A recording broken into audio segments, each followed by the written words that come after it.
Hey everyone, Pastor Tim here, and we're continuing on in our study of the book Freedom from Tyranny of the Urgent by Charles Hummel. We're in chapters 5 and 6 this week. I want to read this opening quote from John Wesley that we find in chapter 5.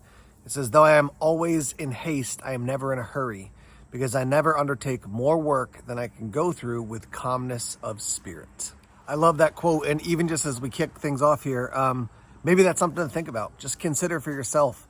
When does your life and your schedule make you feel harried, frenetic, chaotic, as opposed to a calmness of spirit despite the many things that you have to do? Maybe that's just a challenge for us to say, can I walk around with more calmness of spirit as I walk throughout the day?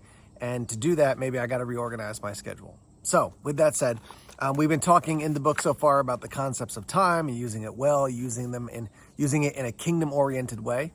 In the last chapters, we talked a bit about getting your priorities straight. What are the most important things in my life? What am I investing time in? How am I investing time in people as opposed to projects or things? And then in this chapter, in chapter 5, the step that he wants to encourage us to do is to take an inventory.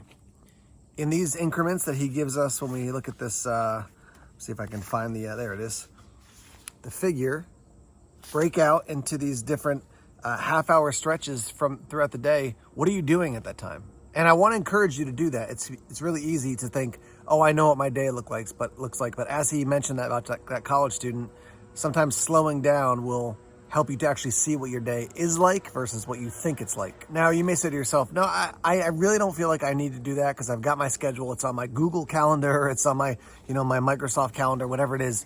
I would encourage you, if you are not going to use the book, then to be very specific in those half-hour increments about how we're using time. And then notice he encouraged us to think about, hey, if your plan was to do X, but then something came across your desk and you had to do Y instead, then note that there's interruptions. That's just how it works. I love the fact that Charles Hummel talked about chronos as the idea of time versus kairos and the idea of time rooted around events or significant things that are happening.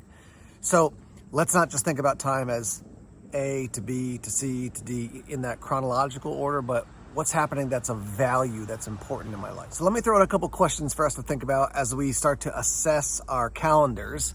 One of those questions that Charles Hummel doesn't include because it really wasn't part of the technology when this book was written, but it's about cell phones.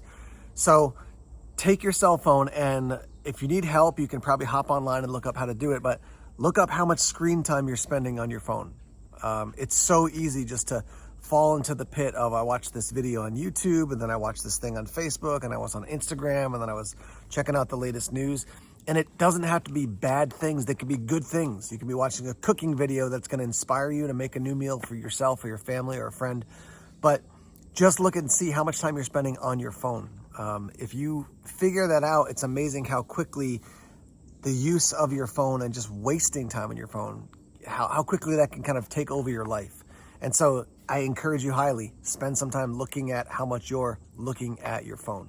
So I want to share with you, as I've done some of this assessment in my own life, and I've gone through this book before, and I've done some assessment like this before. I try to actually do it on a regular basis, but I'll tell you, for me right now, one thing I'm picking up on is how much time I'm spending driving. I'm going different places, and so I have to either spend less time driving or spend more time redeeming that time and doing something productive as I drive. Here's another little glimpse into my world, which is that I can find myself spending quite a bit of time organizing and cleaning up, right? And so that's part of me, is I just like things to be tidy. I like things to be organized.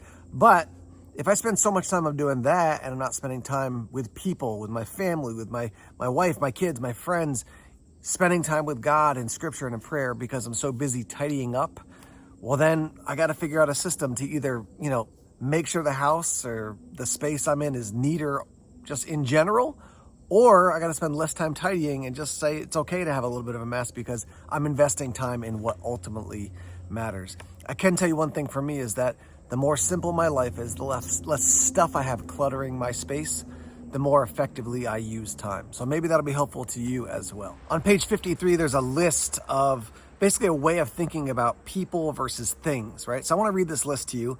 On the people side, he talks about principles, effectiveness, empowerment, cooperation. On the things side of things, he talks about techniques, efficiency, production, and performance. And maybe those are just words that you want to ponder a little bit, because for me, I love the word efficiency, but I really want to learn to love the word effectiveness more, right? Not just efficient, but effective. Production as opposed to empowerment. I like to produce things, but what would it look like to spend more time empowering people?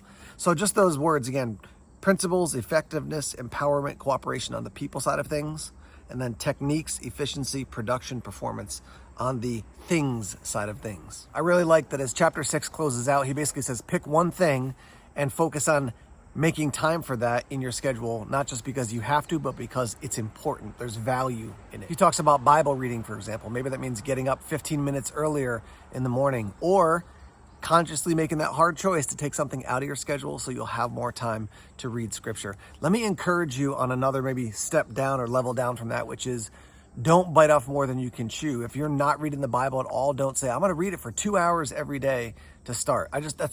That would be awesome if you would do that, but that's not realistic probably, right? So start off by saying, I'm going to commit to 20 minutes of reading scripture and praying every day. And commit to that and move in that direction. If you want to add more in the future, great, but start off with a reasonable move. I want to close with one final thought, and I'm not trying to just talk about myself here just for the sake of talking about myself. I hope that these are helpful examples to get you thinking.